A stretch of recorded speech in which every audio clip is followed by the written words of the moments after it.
Good morning, and welcome to our discussion. Today, we are exploring a question that touches nearly all of our lives in the modern age. Overall, does social media have a more negative than positive impact? It's a complex issue with significant implications for individuals and society. Joining me to debate this topic are Dr. David Chen, who will argue that the impact is predominantly negative, and Ms. Sophia Rossi, who presents a more balanced perspective, highlighting the positive potential. We will begin with opening statements from each speaker, followed by 2 rounds of moderated discussion, and finally, closing statements. Our conversation today aims for a B2 level of English complexity, making the arguments accessible, yet nuanced. Let's begin with Dr. Chen's opening statement. Thank you, Isabel. I want to start by acknowledging that social media platforms emerge with promises of connection and community, and certainly, they offer some benefits. However, as these platforms have evolved and become deeply integrated into our daily routines, a darker side has become increasingly apparent. My primary concern relates to mental health. Study after study suggests links between heavy social media use and increased rates of anxiety, depression, and loneliness, particularly among younger users. The constant exposure to carefully curated, often unrealistic portrayals of others' lives fuels social comparison and can significantly damage self-esteem and body image. Furthermore, these platforms are often engineered for addiction. Features like infinite scroll, personalized algorithmic content feeds, and constant notifications are designed to capture and hold our attention, often at the expense of our well-being and productivity. This constant engagement isn't just a time sink. It actively shapes our moods and thoughts, often negatively. Another major issue is the rampant spread of misinformation and disinformation. False narratives can travel faster and wider than factual corrections, poisoning public discourse, and even leading to real-world harm, impacting everything from public health to democratic processes. Finally, the algorithms that personalize our feeds also tend to create echo chambers and filter bubbles. We are increasingly exposed only to viewpoints that align with our own, reinforcing biases and contributing to societal polarization and a breakdown in mutual understanding. When you combine these factors, the mental health toll, the addictive design, the pollution of the information environment, and the societal division, it becomes difficult, in my view, not to conclude that the overall impact of social media, in its current form, is predominantly negative. Thank you, Dr. Chen, for outlining those significant concerns. Now we turn to Ms. Sophia Rossi for her opening statement. Thank you, Isabel. Dr. Chen has raised valid points, and I don't wish to dismiss the genuine problems associated with social media. The challenges concerning mental health and misinformation are real and require serious attention. However, I believe focusing solely on the negatives presents an incomplete picture. Social media is a tool, and like any powerful tool, its impact depends heavily on how it is wielded. Firstly, let's not underestimate the power of connection. For many, social media is a vital lifeline, allowing them to maintain meaningful relationships with friends and family across distances. It enables people to find communities based on shared interests, hobbies, or life experiences, offering support and belonging, especially for individuals who might feel isolated in their offline lives. Secondly, social media has become an undeniable force for social and political mobilization. It provides platforms for activists to organize, raise awareness about critical issues, and give voice to marginalized groups who might otherwise be unheard. Movements for justice and change have been significantly amplified through these networks, demonstrating a clear, positive societal contribution. Thirdly, regarding information, while misinformation is a problem, social media is also an incredibly fast way to disseminate important news and information. It plays a role in education, allowing access to resources and experts globally. The key here is not to discard the tool, but to cultivate critical consumption skills, media literacy, among users. Finally, we shouldn't ignore the economic opportunities created. Small businesses, artists, and creators can reach audiences and build livelihoods in ways that were previously impossible without significant investment. Therefore, while I acknowledge the risks, I argue that the impact is far more nuanced. The potential for connection, positive social change, information sharing, and economic benefit is immense. The challenge lies in mitigating the harms while harnessing the good, not in declaring the entire phenomenon negative. Thank you, Sophia, for presenting that counter perspective. We now move into our first discussion round, focusing on the tension between mental health concerns and the value of connection. David, you highlighted issues like anxiety and comparison culture. Sophia emphasized meaningful relationships and finding supportive communities. How do we reconcile these? Can online connections truly offset the documented psychological downsides, or are they often more superficial, as some critics suggest? David? That's a crucial point, Isabel. While I concede that some genuine connections can form online, I worry about the overall quality and the environment in which they occur. The very nature of many platforms encourages performance. Users often present idealized versions of themselves, leading to interactions that can feel superficial or transactional, rather than deep, authentic connection. Furthermore, the metrics platforms use, likes, shares, follower counts, often become proxies for social validation. This can create immense pressure, particularly for adolescents, linking self-worth to online engagement in unhealthy ways. The algorithms designed to maximize engagement can also inadvertently amplify negative social comparison by constantly showing users content that makes them feel inadequate or left out. The fear of missing out is a documented phenomenon directly linked to platform design. So while someone might have hundreds of quote-quote friends online, it doesn't necessarily translate to genuine social support or improved mental well-being. Often, it seems to exacerbate feelings of isolation when those online connections don't meet deeper human needs. Sophia, how do you respond to that? Is the connection offered often superficial? And does the platform environment inherently create pressure that undermines well-being? I understand David's concerns about performative aspects and superficial metrics. Those are definitely risks. However, I think it's inaccurate to paint all online connections with the same brush. Consider, for example, online support groups for people with chronic illnesses, or forums for new parents sharing advice, or communities for LGBTQ+ youth seeking solidarity. For many, these online spaces provide invaluable support they cannot find offline. These aren't superficial connections. They are lifelines built on shared experience and mutual understanding.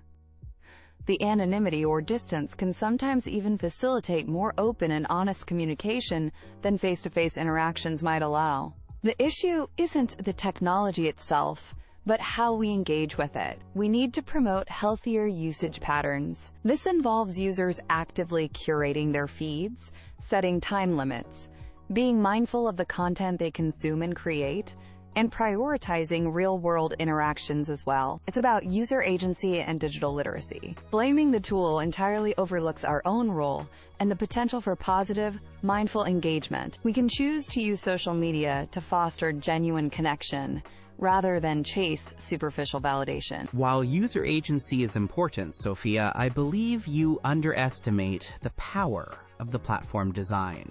These systems are built by teams of experts specifically to manipulate user behavior and maximize time spent online.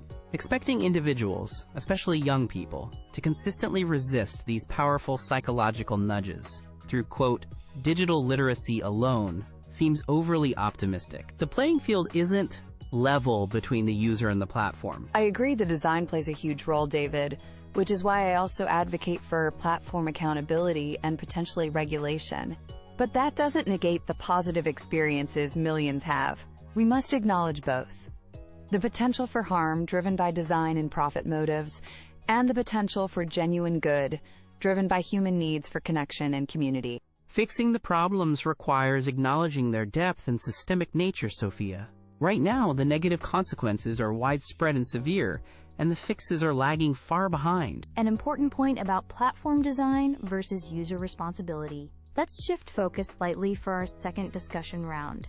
Information versus misinformation and influence. Sophia, you highlighted social media's role in activism, awareness, and rapid information sharing. David warned about the scale of misinformation, echo chambers, and societal polarization. Is the potential for social media to be a force for good fundamentally compromised by its equal, or perhaps greater, capacity to spread harmful falsehoods and division? Sophia? I believe the potential for good remains incredibly strong, Isabel. Social media has democratized information in unprecedented ways. Previously marginalized voices can now reach global audiences, bypassing traditional media gatekeepers. Think of citizen journalism during major world events, or campaigns like #MeToo, which gained global traction primarily through social media, leading to significant societal conversations and changes. Yes, misinformation is a serious challenge. But the solution isn't to condemn the platforms wholesale. It's to develop better mechanisms for identifying and limiting the spread of false content, and crucially, to equip users with the skills to critically evaluate the information they encounter. Media literacy education is vital in the digital age. Furthermore, platforms do have a responsibility, and we are seeing increased pressure for them to act more decisively against disinformation campaigns, although progress is admittedly slow. The speed and reach that can spread misinformation can also be harnessed to spread truth, raise urgent alarms, and mobilize help during crises. The tool itself is neutral. Its impact depends on its use and regulation. David, Sophia argues for media literacy and platform accountability as solutions. You previously mentioned the systemic nature of the problem, suggesting algorithms might inherently favor sensationalism over accuracy. How effective can literacy and accountability really be against this? I remain deeply skeptical about the effectiveness of current countermeasures. Media literacy is essential, I agree, but it's fighting an uphill battle against algorithms specifically designed to promote engaging content, and unfortunately, outrageous lies are often more engaging than nuanced truths. Platforms often prioritize engagement metrics because that's what drives advertising revenue. This business model inherently incentivizes the spread of sensational, divisive, and often false content, regardless of the societal cost. We've seen the real-world consequences: impacts on elections, public health crises worsened by anti-vaccine misinformation, and increased political violence fueled by online hate speech and conspiracy theories. While platforms might take some steps towards accountability, their core business model often conflicts with genuinely tackling the problem. Fact-checking efforts are often under-resourced and struggle to keep up with the sheer volume and speed of misinformation. Therefore, I argue that the capacity for spreading harmful falsehoods and creating division is not just an unfortunate side effect, but a feature deeply embedded in the current social media ecosystem, significantly undermining its potential benefits. But David, that suggests a technological determinism that I don't fully accept. The business models can evolve, and regulatory pressure can force change. We are seeing shifts, however slow. Dismissing the positive impact on activism and information access because of the challenges seems like throwing the baby out with the bathwater. We need to focus on fixing the problems, not just lamenting them. Fixing the problems requires acknowledging their depth and systemic nature, Sophia. Right now, the negative consequences are widespread and severe, and the fixes are lagging far behind. Thank you both for that robust exchange. We must now move to closing statements. Each speaker will have a chance to summarize their position. Dr. Chen, please begin. Thank you. Throughout this discussion, I have outlined several critical areas where social media is currently exerting a predominantly negative influence. We've discussed the detrimental impact on mental health, fueled by social comparison and addictive design features deliberately engineered to maximize engagement at the cost of well-being. We've highlighted the alarming scale and speed at which misinformation and disinformation spread, eroding trust, undermining democratic processes, and posing tangible risks to public safety. Furthermore, we've touched upon how algorithmic curation contributes to echo chambers and polarization, making constructive public discourse increasingly difficult. While I acknowledge that positive interactions and uses exist, I argue that these are currently overshadowed by the systemic, widespread, and deeply ingrained negative consequences. The harms are not isolated incidents, but patterns emerging from the core design and business models of many platforms. Therefore, considering the evidence available today, my conclusion remains firm. Overall, the net impact of social media in its current state is more negative than positive. Thank you, Dr. Chen. Ms. Rossi, your closing statement, please. Thank you, Isabel. Dr. Chen has powerfully articulated the significant dangers and downsides associated with social media, and it is crucial that we acknowledge and address these issues head-on. However, acknowledging the problem should not lead us to ignore the equally significant benefits and the immense potential for good that these platforms hold. We've discussed the vital role social media plays in fostering connection, building communities, and providing support, particularly for those who might otherwise be isolated. We've seen its power as a tool for social and political change, enabling activism, raising awareness, and amplifying marginalized voices on a global scale. It facilitates rapid information sharing and offers educational and economic opportunities. The impact of social media is complex and multifaceted. It is not inherently good or bad. The negativity we see often stems from misuse, lack of regulation, and business models prioritizing profit over well-being. Our focus, therefore, should be on collaborative solutions, enhancing digital literacy, demanding greater platform accountability and transparency, and exploring thoughtful regulation. We must work towards mitigating the harms while preserving and enhancing the positive potential. To conclude that the overall impact is negative dismisses the profound positive influence it has had and can continue to have if managed responsibly. The picture is nuanced, and the potential for positive outcomes remains substantial. Thank you, Sophia, and thank you, Dr. Chen, for a thought-provoking and insightful debate. You've presented compelling arguments on both sides, highlighting the deep anxieties surrounding social media's effects on mental health and truth, while also reminding us of its power to connect and mobilize. Ultimately, the question of whether social media's impact is more negative or positive may depend on individual experience, usage patterns, and ongoing societal efforts to shape its evolution. We hope this discussion has provided valuable perspectives for our audience to consider. Thank you for joining us.